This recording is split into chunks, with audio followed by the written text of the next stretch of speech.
Before introducing new firearms laws, did your government consult with the police on this new legislation? Okay. Yes, there was extensive consultation with police before the bill was introduced. Okay. Don't you think that it's more up to them to enforce the laws rather than making recommendations in relation to legislation? Do you want to answer? Well, I mean, you know, it's been custom and practice for a long time for our for the cabinet to take advice from agencies, and that would be the case from DCJ all the way to New South Wales Police. You know, when we're making legislation, particularly large-scale reforms, we do have to speak to the people who will ultimately enforce it.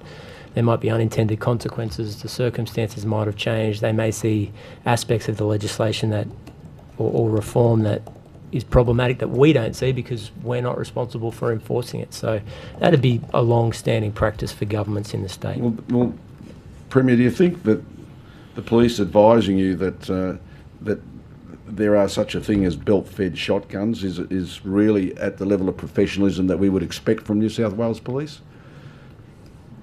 Well, I mean, if you're asking me for a general impression on New South Wales Police, you only have to look at the last few months. They've been... No, I'm not criticising the New South Wales Police in general. I'm talking about their administration of the firearms registry. This is not the first example where we've seen failure and them talking about unintended consequences. Who actually is going to be held responsible at the registry for these failures? No one ever seems to be held responsible. No one loses their job. They just move on, as I heard it said the other day in the police inquiry. Look, I've seen a lot of criticisms in relation to the government's proposals in relation to the belt-fed example. And there was a repeated and constant suggestion that the entire legislation should be pulled apart or stopped because the legislation and my media conference referenced belt-fed ammunition style guns.